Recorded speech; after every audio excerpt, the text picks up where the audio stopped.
Welcome to Start Writing. I'm Joe Bendowski. Today we have an interview with Alora Dillon. She's going to talk about the covers she's created, how she writes so quickly, using Wattpad to promote her book and increase her sales. So first of all, we'll talk about this week in critiques. I was critiquing a manuscript this week and came across the word hazard as a kind of word tag. The exact line is, I hazard, followed by the dialogue. And I flagged it saying I would change it, particularly because while I understand the meaning behind it, this kind of trepidation, this slight worry and fear about making the statement, I can't visualize it, nor can I guess audioify it would be the word. I can't imagine what that would sound like in the vocal intonation. And so that was why I recommended to the author that I change it. So I will point out here, so this is a manuscript that was submitted to us, and it is by D.N. Frost. And I will say first, this is her book. It's available on Amazon right now, and she just wanted me to take a look at the first chapter. She is a very good writer. Her storytelling skills and her prose are both very strong. And as I mentioned, whenever I'm critiquing something, it doesn't really matter how well you write. I'm going to pick apart everything.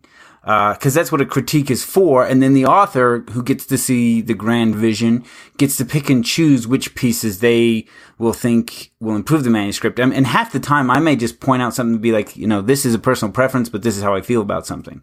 So even though I think she's a very good writer, is a very strong manuscript, I still have critiqued it fairly harsh, just because that's how I critique, so that she can pick and choose from everything that's presented there. The second thing I wanted to point out is that in the manuscript, she writes in a semi-third omniscient, and I took a big issue with this, pointing it out. Sometimes we're mostly in the main character's head, but sometimes we're in the I would call it the scene antagonist's head, because I only have the first chapter to look through here, and sometimes we're not in his head, so we don't know what he's thinking, and sometimes we're not in her head, and so the specific term for this is what's called hiding the ball. And in hiding the ball, essentially the idea is that you're playing a game of basketball, right? And in it, everybody knows the rules and we all can play the game. Well, if someone suddenly picks up the ball and tries to hide it, suddenly that's not the game we came to play, nor do we know the rules of the new game. And that is confusing. And it can be confusing for a reader, because suddenly they're like, well, I knew this guy's thoughts in the previous paragraph. There's some important things that have happened. How come I can't know his thoughts now? And so the writer is picking and choosing which thoughts to reveal and which thoughts to hide. And there is no real rule to the game other than the writer's choice. And so it makes it confusing and harder to follow for the reader, because we don't know what the rules are in that semi-omniscient. And that's a lot of times why editors are very hard on the lines of POV, because part of enjoying the experience is knowing the rules that function. And so I did flag her on that a few times, saying that, definitely some hiding of the ball is happening here in your semi-omniscient approach to the storytelling. And the third thing, and I've seen this in several manuscripts and books that I've read, and I see it a lot, is sometimes people will use a comma to move the subject of a sentence to the end. A lot of times this is done when new authors, if you look at their manuscripts, almost every paragraph starts with the main character's name. And if you're just hearing the audio, that's fine. It doesn't bother anybody. When you see that in a book, it looks a little off. And so a lot of newer authors will sometimes use this technique where they will then move the character's name off of the very first line there, that very first two words or one word, depending on the character's name. They'll move it to later in the sentence by inserting a comma. And so you get a sentence like this: a loud crunch met her ears and she bolted, heel throbbing from where it slammed into the side of the elf's knee. And so what we have here is we have the two the two results of the action coming before we get the action itself, or sometimes the character's name will then be moved to the end of the paragraph. And so essentially what you're doing is you're using a comma to take an active sentence and make it look like a passive sentence. And it reads confusing, right? I mean, one of the fundamentals is cause and effect. And anytime you set up anything in a story, you need to really write in cause and effect, because that is how the human mind thinks. If we get effect, then cause, it's confusing. And so that's what we're getting in this specific sentence. A loud crunch met her ears and she bolted. So we know that there's a sound, and then we know she runs. And then her heel throbbing from where it slammed into the elf's knee. And so it's only at the very end that we know that she kicked him. That's the last part of the sentence. And in the cause-effect world, that should be the first part of the sentence. Otherwise, the other two elements that precede it are confusing because we don't know cause. We only have effect. Now, there's definitely in the grand plot of things, there are times when you use effect without cause as part of building mystery. But here, it's not even that we're trying to build a mystery. She's just structured the sentence that way for some reason. So I do warn writers off about doing this. Don't move your subject to the end with a comma. And, don't structure effect cause in a single sentence or even a paragraph, because that's not how the human mind thinks.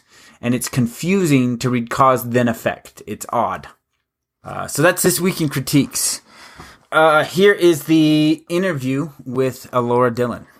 Tell me about the genre and the style of your writing, or maybe compare it to a household name or a very popular book. So start off there. I guess you could say that my genre that I write in is kind of a mixture between the young adult and new adult, I guess. And it's in the paranormal. I love paranormal stories. Read, Pierce Anthony with On a Pale Horse. So that's the one that started it for me. And I also like Terry Goodkind, his style of writing as well. So, but if you had to compare the current story that I'm working on with anything, it would be, I guess, the TV series Supernatural, where everything is kind of based around central characters that are the star of the whole series. And then each episode will have star casts, or, people who come aboard and are only a part of that story at the time because there's an obstacle per each episode. So, and then when that episode is over, then those guest stars will disappear. They're not part of it anymore. Okay. So have you started releasing books in that series yet, or is that just what you're working on? It's something I'm working on. It's going to sound crazy. It's 144 episodes. Jeez. So, how many words do you expect per episode? Well, if you take a look on how a script is written, I do it kind of more like in a script format, and then I go back in and flesh it out in a descriptive format. So it's kind of like I write the script first. I hear them first. I hear all the characters first. And I will write it out in just basically dialogue. And if I can get the story across to somebody like a friend of mine, if they can read just the audio, the dialogue, and literally see the pictures going on in their head, I've done a good job, I think. So at that point, it's just about going back and rereading my dialogue and tagging it with an action, because everybody's doing something, talking, and give it some more description, and then fill in what I saw in my head as I was, as the story unfolded. So it's that's how I'm able to write relatively quickly. And that's because I write dialogue first, because, they're talking really fast, like I'm talking with you. And I try to type it as fast as I can, everything that they're saying. And then I know that when I go back and read the dialogue, I'm going to see the images just as clearly as when I thought them up. I just didn't get hung up on trying to write out that description. A lot of people who get into writing, they're like, oh God, the description part is the hardest part. Like, just skip it. Just skip the description. That's funny. Just skip it. Skip it, because just, I liken it to watching a movie. Take your favorite movie that you've watched a couple times, and then if you're in the other room and you hear the words going on the screen, you're seeing that picture you're seeing that movie in your head just as clearly as if you were standing in front of it. So that's why I say do your dialogue first, because that's your cue. That's like your scent. You know, when you were doing your podcast, you say your smell and it gives you, it's tied to memory.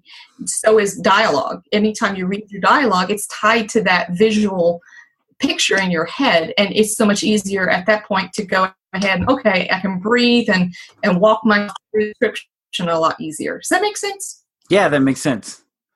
Yeah, so that's how I tend to write, and that's why I'm able to write like 90,000 words in 14 days. Geez, that's a lot of words in 14 days. It is, and it's a lot of therapy on my arm because I have to do a lot of stretching. And but I can't, I mean, once I get started, I just can't stop. And I always, always, always have an outline first. So I write about 30 to 40 pages of an outline first. And then I start in with, I need to know where I'm going first. It's not set in stone.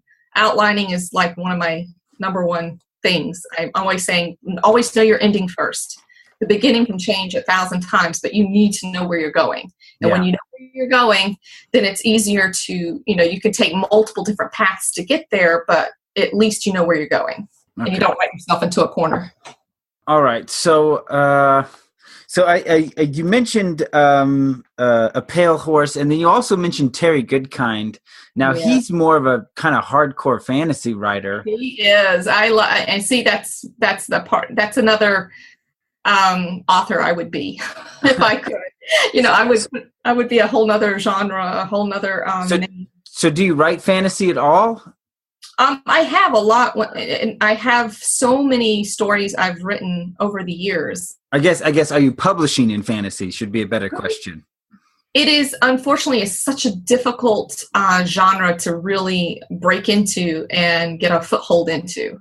So if I try to, I don't know, I guess sometimes you write something that you love. Yes, I get that. But sometimes it's very difficult to, it's competitive, the markets that I really, really enjoy.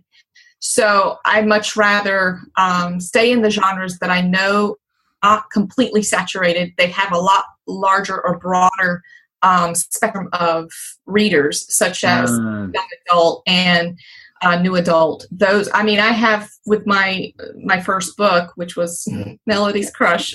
I wrote it for my daughter, and I had people in their 60s writing me and saying, "Oh my gosh, it was such a lovely story. I could share it with my granddaughter. I can share it with so and so." And mothers writing me saying, "Oh my gosh, it was perfect. I could share it with my daughter. It was great to be able to have a book I could share with my daughter." So it's across the board. I knew that if I wrote clean and I wrote something that every person has experienced in their life, which is their first crush, then I knew that I could probably touch a huge of readers. And I did. The audience was vast, and my first month was just crazy. I didn't expect it. And I still, and if I had continued on the path by putting, a story out every month, I would probably be swimming in millions right now. But not the genre of my choice, per se. But it was something to prove. I wrote it to prove to my daughter, because she's an exceptional writer. Even at the age of 12 years old, the young girl was just able to write better than I could. Any type of description. She's just amazing. And I just wanted to show her, it's doable. It's something to do in your spare time and enjoy and get, that creative outlet that everybody, artists really crave. And she did. And so she does a lot of fan fiction writing, and I just needed to show her that there's a venue, there's an outlet, there's a way to also do well and make money for college and da-da-da-da. Anyway.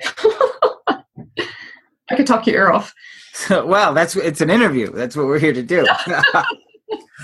So that's interesting. So that was basically very much Chris's Fox recommendation. You write to market, and that's what you did. You said, this is probably where I'll be the most successful. I'm going to write to that market. Yeah, I did. I definitely, and it was very successful. I did not expect at all for the first book to have the success that it did. And so, and I did learn a very valuable lesson, is that you need to always be publishing something. I waited a month before publishing the second book because I had no intention of publishing a second book. I only wrote the first one, like I said, for my daughter. to get a story out there. The character is written around my daughter and how my daughter and I interact with one another. So the main character is my daughter, and the mother in the story is definitely me. And we have this great relationship. And so I kind of wrote a story around that relationship between mom and daughter. And so I just know that I was like, okay, I wrote the story, I finished it, I just proved a point to my daughter, and then all of a sudden I was getting all this email asking me, what happens next? Or what, I had an ending. I was happy with the ending. I had my goal. I had the ending in store. I did a huge twist at the end. Nobody saw it coming. So that was great. And it was satisfying to me, but it wasn't satisfying to all my readers. They wanted more. They wanted more, and I didn't expect it. So I'm like, okay, what do I do? I don't know how to write a second story in a series. I've never done it. So, I was like, okay, so literally I said, I'll have something out on February 14th, Valentine's Day. And I didn't start writing it until February 2nd. And it was, my word. It was 91,000 words. The first book was 105. 28 days. And the second book I wrote in less than 14 days, and it was 91,000. So, I was hurting. And it's still people read it today and ask, what happened? What's going to happen? I'm like, you should know what's going to happen. No, I'm just kidding. I should write the book. I should write book 3. I need to write a third book. But I was going to say, I was like, there is a second book here, but book 3 is what you're talking about. Yeah. Well, book 3 I've written it 5 times. I've written it 5 times because the only natural progression for that type of story is taking it to the next level in a sexual relationship, I guess you could say. And they're teens, and my audience is very young, and I'm like struggling with how do I present this without tainting my characters or tainting the story. Mm-hmm. So it was quite dark in the final, and I kept trying to clean it up, and every time I cleaned it up, it ruined the story. It totally just ruined the story. So I'm like, okay, I'll wait a couple of years and see if I can figure it out then. So why? I mean, you understand your story struggles here, but why didn't you just continue? I mean, if you were being so successful in that genre, why didn't you be like, maybe I'll just start another series if I'm stuck on this one and really launch my author career? Particularly when you can crank them out that fast. I know. Why go elsewhere? I mean, I guess for me, if it's like I could write 3 series in a certain genre, maybe take 2 years and then be set, I would do that and then spend the rest of my life writing the stuff I really want to write. Well, to be honest, it's because the thing I really, really want to write is my story, the paranormal story that I was talking about. I've been writing it for, like I said, for the past 10 years. Or 5. There's so many episodes. Yeah, exactly. There's 144 episodes, and there's 12 series. And my goal it still is. I have my board completed, all my cards and my scenes, and everything's written out. I know what needs to be accomplished. I know all the different obstacles. Each series has to, eradicate 12 originals that my main character needs to get rid of in order to be able to get to his final goal. And of course, every obstacle is in the way, including young love. So, and if you've ever watched the show Bones, everybody is like, oh my God, the 2 characters, they're meant for each other. And it's not until you finally get to the end that you discover, okay, they finally get together, even though the original wasn't meant to be that way. So I love writing character tension. That's just one of my favorite things to do. So, and I love sarcasm. I definitely love sarcasm in all of my, in comedy. I like to write a lot of humor as well as dark and all that. But anyway, so 144 books is a lot of books to write, and 90,000 words. I'm trying to keep it down to around maybe 55 because it's an episode. And instead of doing full-on books, then again, I'm not sure. It might end up being 90,000 words each book anyway. So, but right now it's all about just getting that dialogue out, and then I'll go back through and do the module. Flush it out. Yep. So, okay. So I know I don't even know in past episodes if we've talked about it. I know at some point I've written a blog post and done a video discussing book covers, and in it I discussed the evolution of my own cover. Initially I hired an illustrator, and I didn't love the final product. So then I held a contest on 99 Designs. Mm. And the book cover I got is the one that you saw. And I got exactly what I wanted. With just the subtle variations that come in communicating an idea from one person to another, that was almost dead on as to what I envisioned for my book cover. So that's how my book launched. Mm-hmm. And I started to read some of my reviews, and immediately I realized I was targeting the wrong audience with my cover. And people were frustrated. They wanted a box of chocolate, and inside was licorice. Yeah. That's what was happening with my book cover. They thought it was a post-apocalyptic thriller, and it was an espionage historical. And so a lot of them, you could see that frustration coming out in their reviews, and they were giving me lower reviews for it because that's not what they had wanted. Right. They didn't take the time to actually read the description. They judged the book by the cover. They did. And so it was at that point that I was hiring someone else to do the cover, and I was putting some up on the 20 books to 50K group and then that's where you chimed in, and you were making some recommendations, and you drew up just some preliminary stuff. And I remember at one point you asked me, and I was like, honestly, at this point, I don't even know what to do for my cover. I was just so lost. Like nothing was working. I either wasn't happy with it or it wasn't doing what I wanted it to do. Right. And so you came up with a cover and that I think is just incredible. It is. It's beautiful and it's very gripping, but it also communicates the genre very clearly and effectively. So talk to me about the creation of that cover. What did you do to reach that decision in what you did? Well, the first thing I needed to do was when I communicated with you, I just needed to know who your main audience was. And then, of course, I looked at your current cover, and I kind of tried to see what you were envisioning.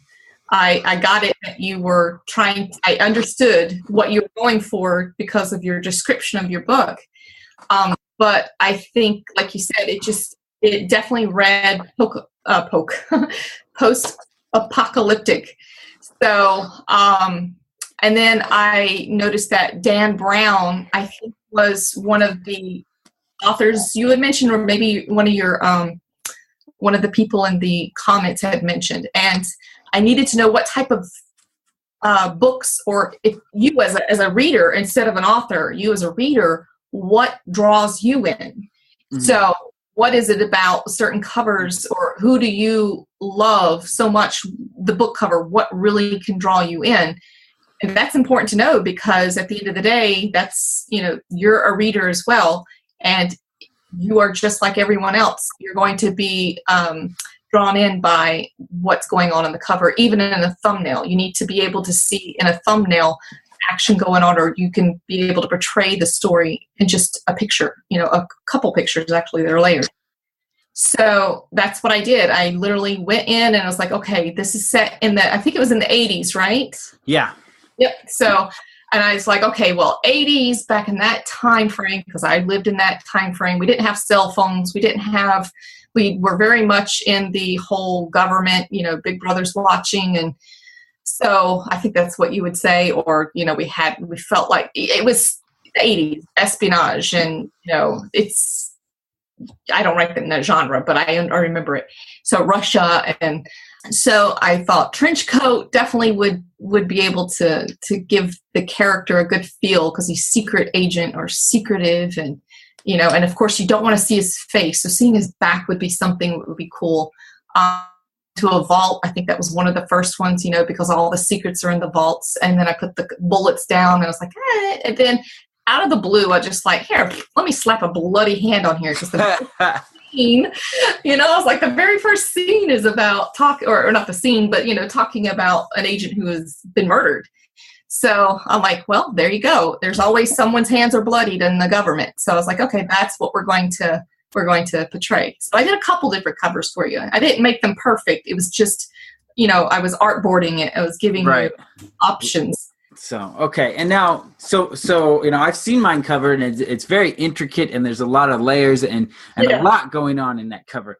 Now, if I look at Melody's Crush, it is a simple photo of a young man. So talk to me about the creation of that cover, how it differs in your approach there, because we're targeting different audiences and the covers are wildly different, almost that you would say they were probably made by a different artist, but they weren't. So talk to me about creating that cover. And this is going to be so embarrassing, but that cover was, hey, I have a deadline. I said I was going to have a book out on such and such date, and I didn't do it, or it's pressing, and the book cover, I don't have time for it. So I just slapped something together. Okay. Well, but I mean, if we look at Melody's Heart, it's basically the same thing. Yep. So. It was in a series, and actually that character on that book cover on Melody's Heart, he's actually 30-something years old, and I went in and photoshopped him like crazy to make him look young, and he doesn't look anything like the actual original character, because that model is on a lot of book covers, and you wouldn't know it.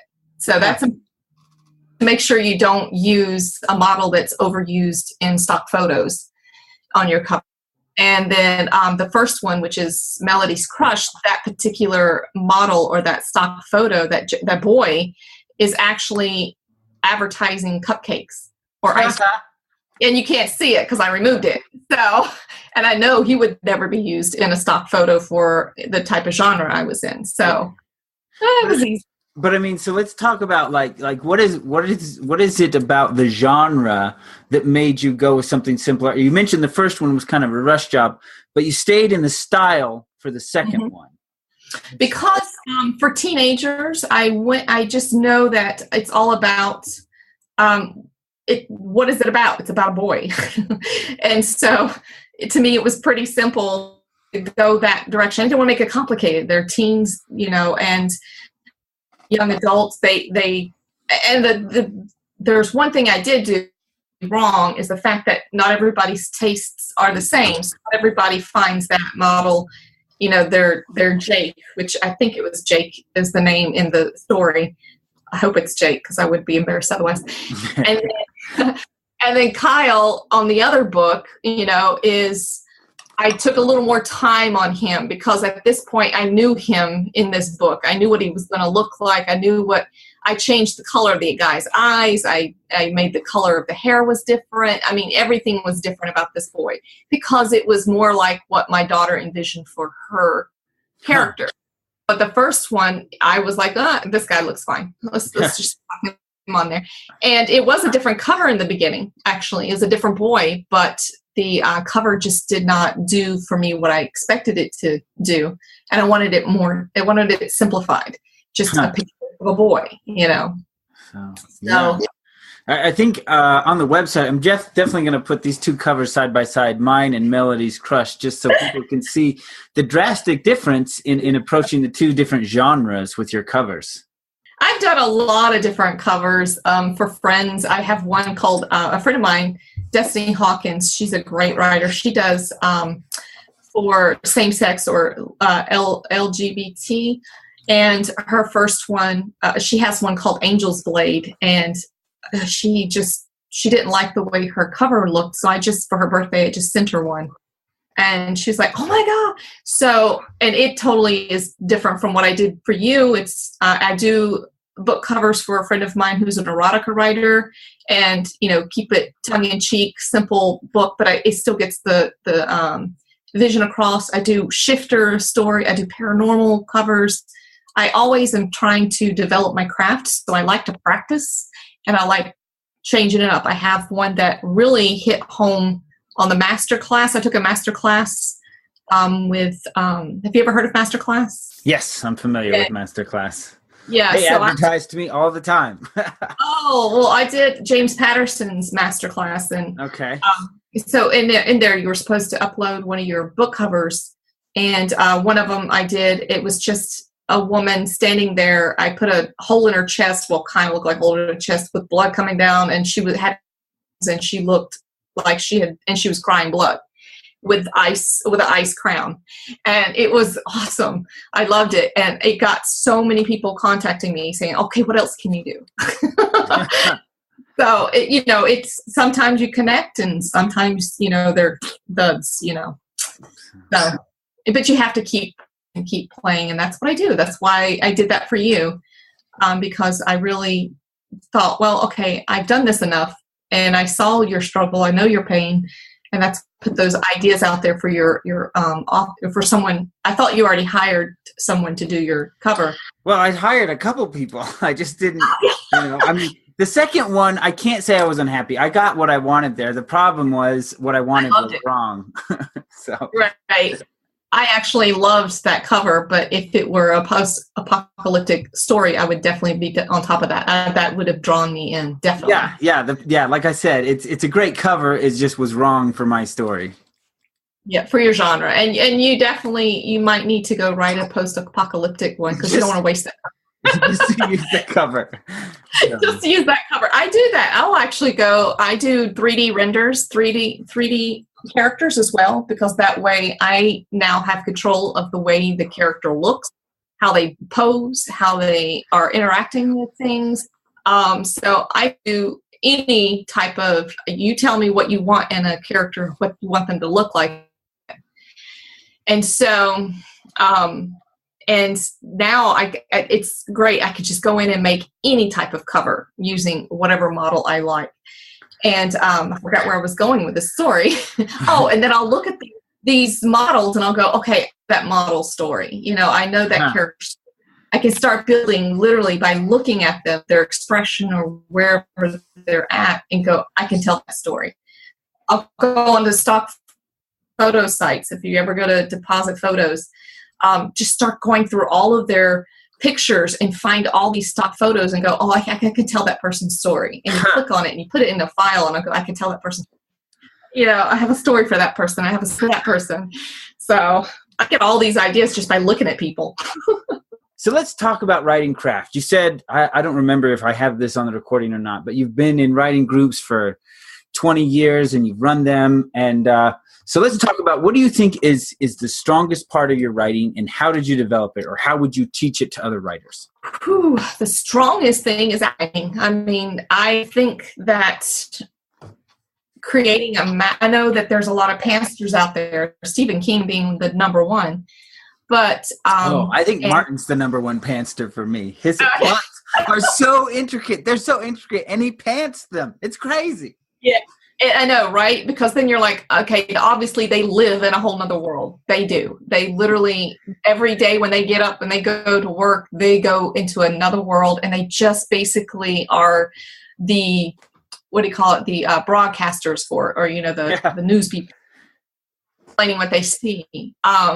So I think that's the best way, is trying to, when you go in, you want to become the character. I learned that very early on, and I used to write in third person, but now I do first person past tense instead of third person, because I found that in third person I was doing too much descriptive and I was telling more than showing.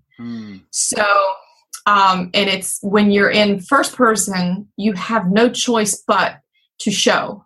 You can't tell it per se. It's really difficult to tell a story, tell it. You can't, you're forced to be able to show what's going on around you, because you're in the skin of the character. And I do past tense because it is a pain in the butt for me for trying to write in present tense, because it's a story. And to me, a story has already unfolded. So therefore it's always in past tense. When you go to tell a story or share a story, it's something that's already happened. So it's easier to even go back, to, if you have some backstory you want to intertwine, or, your character wants to reflect, they can. But I always try to use dialogue to bring that in. If I can't bring the story in through dialogue, I know that I'm not telling, I'm starting to tell the story. So I need to be able to show it through voice. And I know I overwrite in dialogue. And that's why it's great. I can write 90 pages of dialogue or 100 pages plus dialogue easily. And I know that later I can clip them or get rid of them, or they say something else that I need to add. And then the description is now about action. I always tag it with action and narratively what's going on. I actually say, somebody, so-and-so did talks, and then they did something. You tag it on the end of that dialogue, because then you're not telling it, you're showing it through action.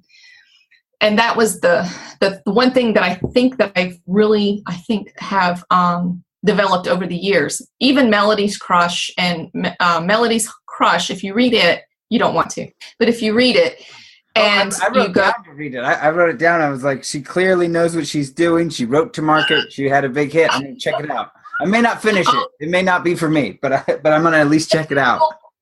It will not be for you. It's not for people.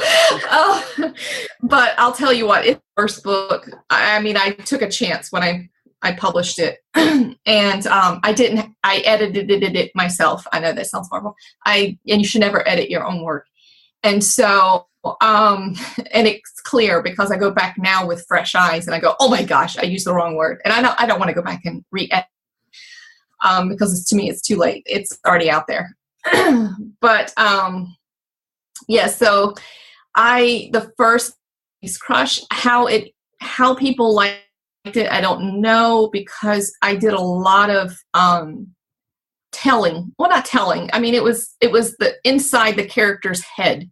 And so you get a lot of, it was very, you were literally in that skin of that character, and you took on the personality, the shoes, the skin, everything about that character. So that's what I think really made it shine, despite all of its faults. There's a lot of faults in that story. And the one being that I literally didn't do enough dialogue. I did, sometimes it was just, me ranting as a character to you as if I were Facebooking you. So, if I was doing a message to you and I was about my day, that's how the story unfolded in that particular book. So, and then when I got to the second book, I was like, I learned a lot, even though it was only a month. I learned a lot from the reviewers, and I was like, okay, I need to stop doing so much, messaging back and forth, or basically messaging, and get the characters more action packed. Uh-huh. And so that's how the second book unfolded. And it was less words, but it was longer in length because there was more dialogue and there was more action. So, and one character, and I'll tell you what, you can set a goal. You literally can set your goal for your outline or what have you, your story, but you're always going to be faced with characters popping up out of the blue that you're like, oh God, now I got to go back and figure out how do I write them in. So, and that's what happened with Melody's Crush. That's why it took me 28 days instead of 14 days. Because that's still a really fast story. I work on my stuff for years. Well, you do a lot of research. You've got so much research to do because yours is literally based off of history, and mine is based off of what can I just pull out of my brain. Yeah, that's true. On my current project, I'm trying to write a lead magnet. So I wanted maybe 20,000 words, nice and short. But I was like, if I'm going to reach the same audience, I still need a lot of history and science. And I was like, if I could just write this story, I'd be done in a month. Exactly. And you should try it. You should actually try just out of the blue, just a separate project, just for fun. Tomorrow, I want to see in my ebook. I want to see in my email. I want to see you write out literally just two people dialogue back and forth. And look how far you get. I guarantee you'll be putting 10,000 words in my email tomorrow. That's how fast it writes. That's how you cannot. It's just when people are talking, it's just like you messaging a textbook, texting your friends or on a message. You cannot stop. It's so fast. But as soon as you start thinking about, okay, what's going on around you? What are they doing? What's the color of the car or whatever? You all of a sudden your hands freeze, your fingers freeze. Well, I guess for me though, I don't see that as a bad thing because honestly, the first hour of any scene I write is just me thinking. I sit there and I have a little template. and I'll fill out little bits and things. And, the first thing I ask is like, okay, where is the best place for this scene to happen so I don't have to be moving my characters all over? I want as many events to happen in a single setting, so I just have one. And that's the first thing I think about. And I think about that for a while, and I write down some ideas. And then the next thing I ask is like, what makes this setting interesting? What makes it unique? And so like I said, it's a template. It takes me about an hour to fill it out, but a lot of it is just thinking, brainstorming, tossing out the bad ideas, keeping the others. Exactly. But I don't see that as not writing. It's just none of those words will actually be the scene. And so, like I said, I have a different process than you for sure. I don't just. Oh no, I think it's the same, because I spend like for my series that I'm talking to you about, I have a series Bible, and each of my characters have such intense backstories. None of that stuff's going to go in there. But my editor, she wrote my backstory, and she's like, my Lord, you can write books just on the backstory. And it's because I need to know them like I know my mother, or I know my brother, or I know my best friend. I need to know them so I can tell their story correctly. And if they have a certain tick or a certain, something about them that changes, 2 books down, your readers are going to know it. They're going to go, okay, wait a second. No. In book number 2, character so-and-so, no, their left eye tick, not the right, or whatever, or they sound the same. So, their backstory change. So I have to know them. And I literally have books, pages of each character with a tab. And if I need to go back and go, okay, book 2, this character, okay, what was the mother's name? I go back and I look at the family tree. And I go, okay, that's what the mother's name was. Because I didn't write about her until, 2 books back is when I talked about the dead mother. So, or what have you. I need to know them. That is my downfall. You were talking about strengths and then weaknesses. That's my weakness. I like backstory. I need to know how the universe evolves. I'm literally writing about this particular series. Literally, I'm writing about the God concepts and how the universe how they could two correlate. And it's crazy. It's really sad. I write so much backstory, and I need and you do a lot of research, but at least yours is in the now. Mine are all theoretical, Mine's all theoretical. Yeah, I'm like, how cool would it be if, maybe it was Satan who was misunderstood and it wasn't really his fault, maybe, and then of course that's a bad thing to talk about, but, people are like, what if, I like to do the what if game a lot. Anyway. Again, I can talk your ear off. Okay, so talk to me about, particularly when people go into writing, we tend to become pickier readers. So what is it when you pick up a book, something that drives you crazy? You see it on page 1 or in the first chapter, you're like, nope, can't do it, and you toss it back. First person present tense. I will not read a book. You didn't read The Hunger Games? No, I couldn't. I cannot. It's just my brain is always trying to, I'm an editor as well. So my brain is always trying to take the story and correct it, because to me, a story is all supposed to be written in past tense because it's a story, and a story has already happened. So my brain can't get past that. There are a lot of stories that I can't read because my brain won't let me process it. I'm always editing it instead of reading it and enjoying it. So I just can't. I would love to be able to read some of these awesome dystopian and books that my kids read, and I can't. So, well, I know for me, like, I can't do first person anymore. I feel like the author is just forcing me into the role of the character, and a lot of times I just disagree with the character too much, so I can't do it. But if I listen to the audio, I don't mind, because it no longer feels like I'm being forced into the role. It feels like a friend is telling me a story. Right. And I have the majority of all of my stories in my vault are written in third person, past tense. I mean, they are, and I go back and I read them, and I'm like, wow, I wrote that? Oh, wow. I mean, I used to write historical romances. Don't ask me why, but I did. And so I go back and I'm like, wow, I really liked the way I wrote in the third person, because then I could take on the narrative voice and expand it. You could you could hop from one place to another. Yeah. Well, and you get that dramatic irony. So. Yeah, exactly. So, but when I started writing in first person present tense, not present, oh Lord, no, first person past tense, I realized that the majority of my audience, that's what they wanted. The audience is a young adult and they like being in first person past tense. And I had to force myself to write that way for Melody's Crush. Wow. And yeah, I did. It was like, that was the first time I ever attempted it. And then I realized, wow, it forced me to stay on point. It's the focus for my story or my genre is not like world building. It's about the character and her love interest. So everybody wants to be teenage girl wants to be in the shoes of Melody, and they want to know what she's thinking and how she's doing things and why she does things the way she does. And you can only do that if you're in the brain or you're in the skin of the character.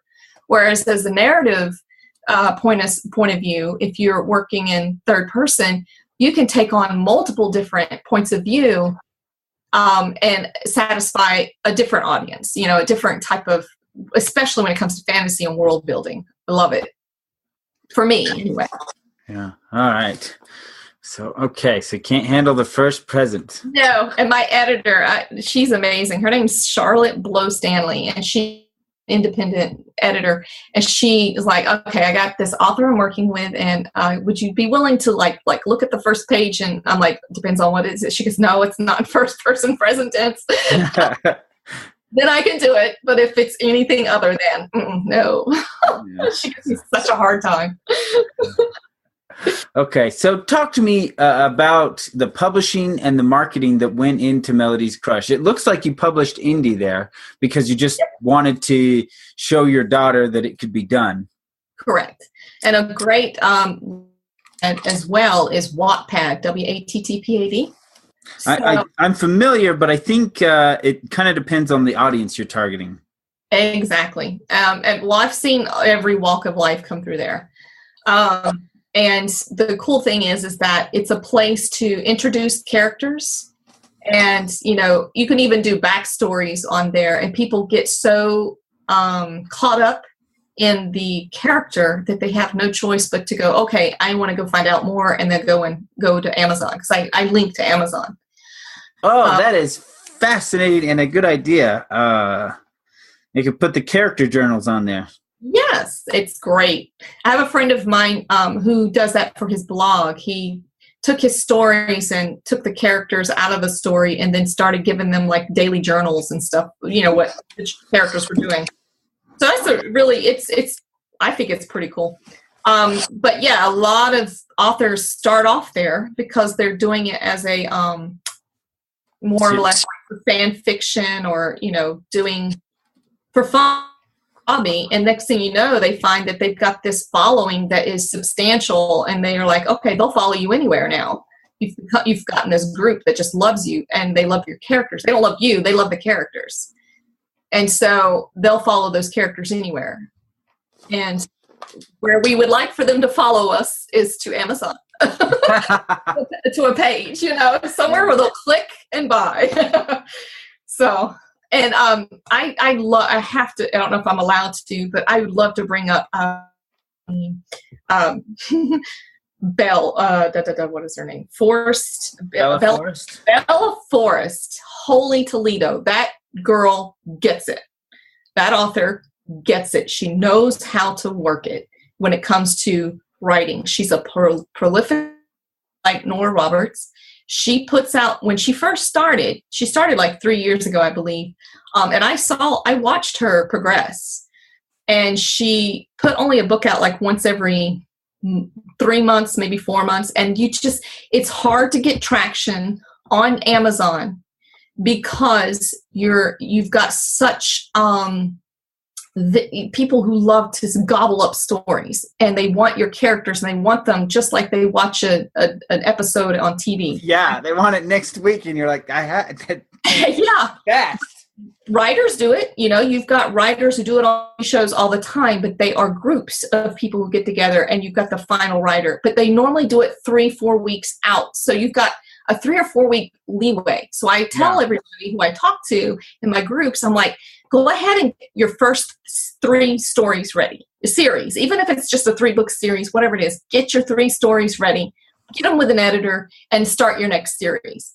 And then once you're ready, you put it on Amazon, you publish today, you put the second 2 out in a pre-release, because Amazon will promote you on your pre-releases for all those months before it releases, as if it were, you release today. So they free advertising up until your release date, and then they will promote you for another 30 days.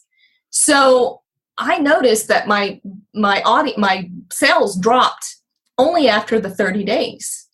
And when I put another book out, all of a sudden my sales went up, and then they were great for 30 days, and then they dropped, because Amazon they promote you only within the first 30 days. But if you do a pre-release, they will market you up until that release date. Wow, I didn't know that.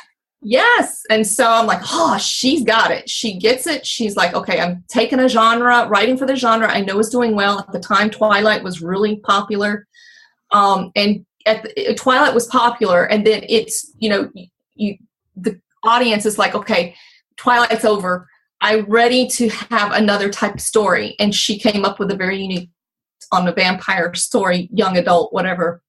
And her first book was only, I think, 30,000, 40,000 words. Yeah. And she makes sure she has a book coming out every month. Yeah.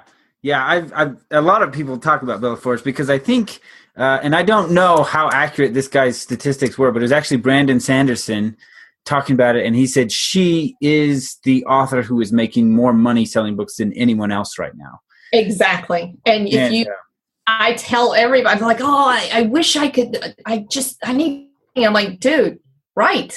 I have a friend of mine who is an amazing writer. His name is Chris Genovese, and he writes erotica. I convinced him to write under a female genre, under a female name, because the majority of his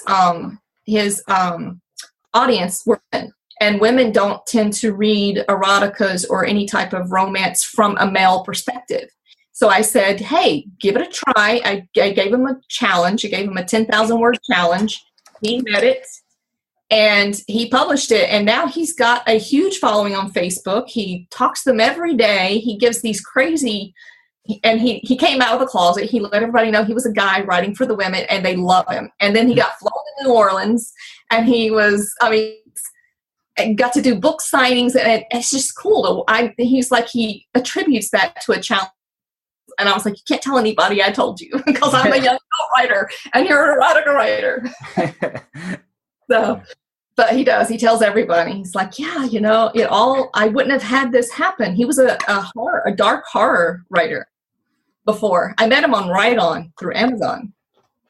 And that's how we got to know each other. We were both in the military. We both had military backgrounds in the Air Force, and I understood what he was going for, and I convinced him to write in first person, past tense, being a woman, and doing erotica, because that's what was selling at the time. And he did it, and he delivered it beautifully. And that man can write fast, and he writes well.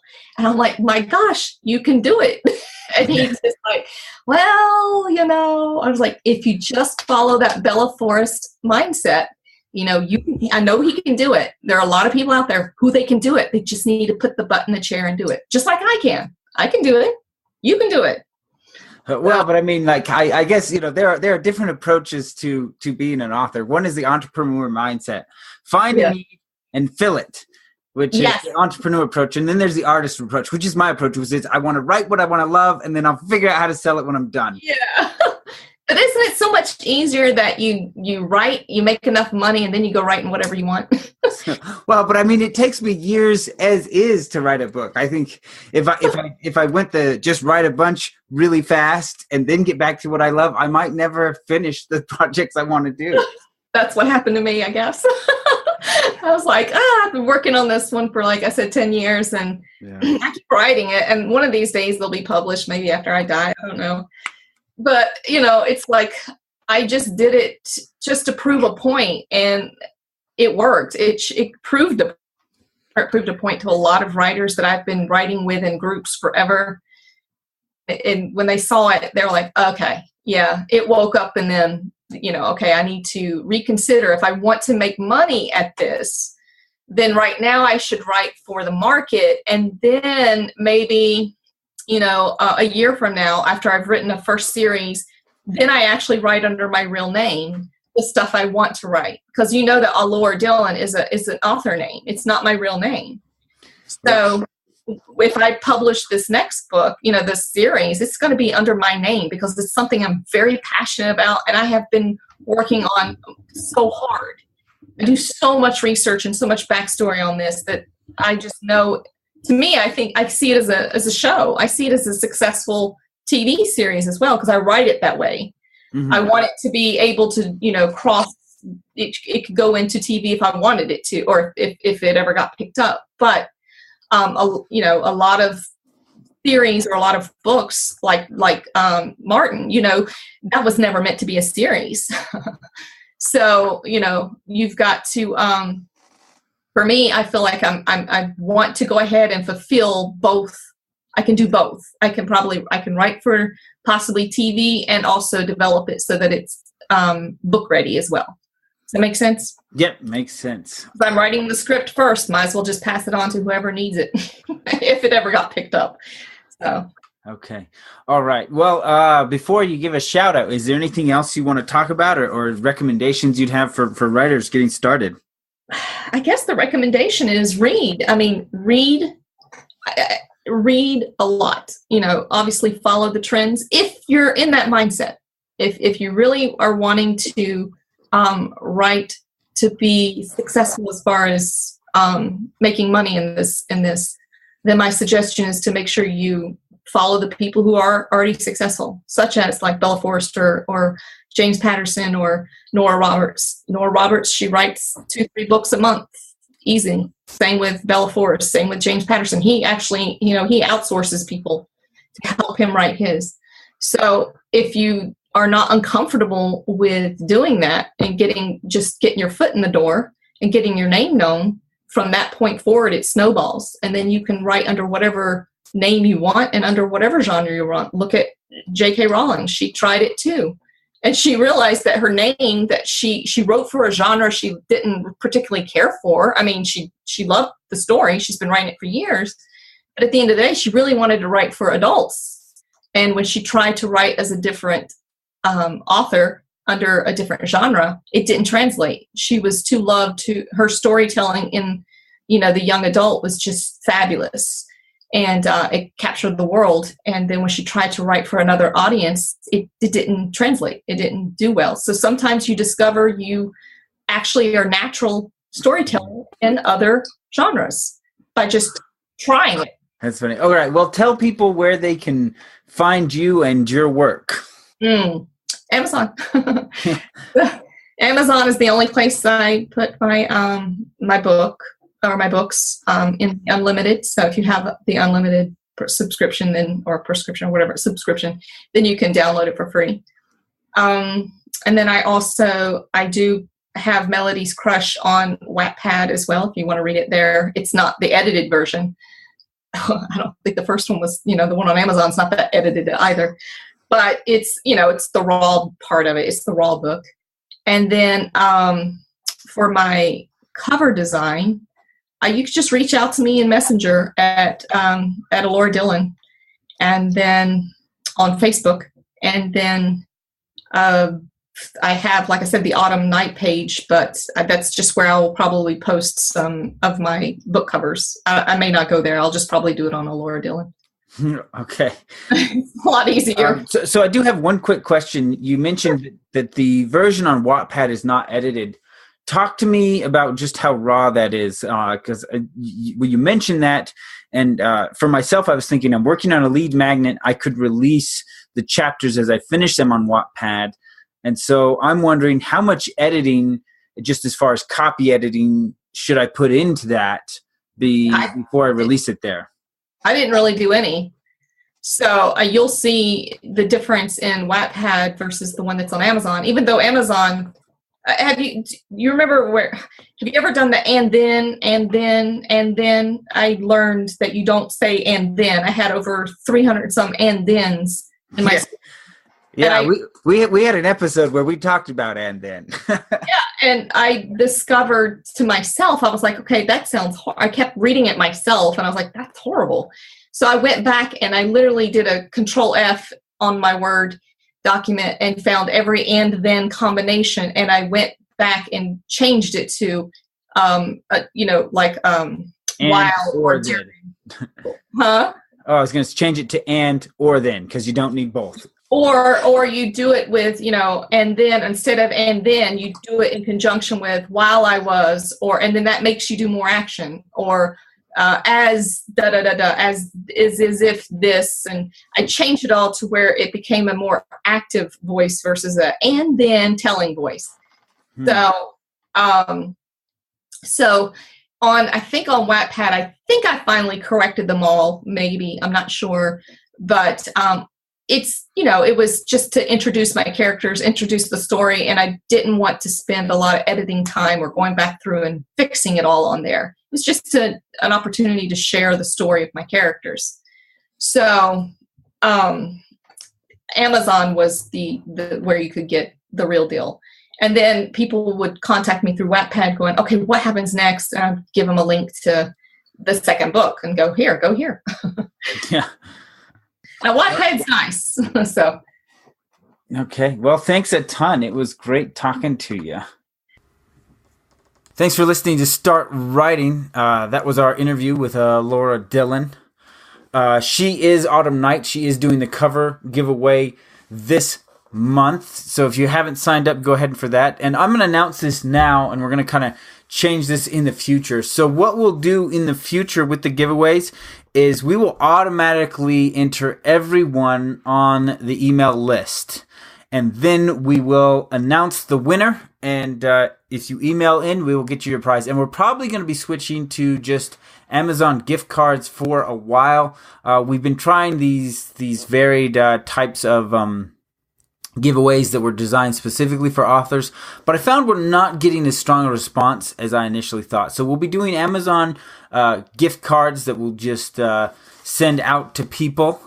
And to enter, all you have to do is be on the email list, and then when we announce the winner, just email in. And so if you're not current on this, there'll be like we'll give you like a 3-month window to actually claim the prize, just because we know not everybody's on top with the newest episodes. So that's going to be things going forward. So just if you're on the list, we'll automatically enter you into the contest. And we'll go from there. So as always, we'd love it if you would leave us a review. And if you're interested, go ahead and join the Facebook group, and we'll try and get some craft discussions going on and be able to push it that way.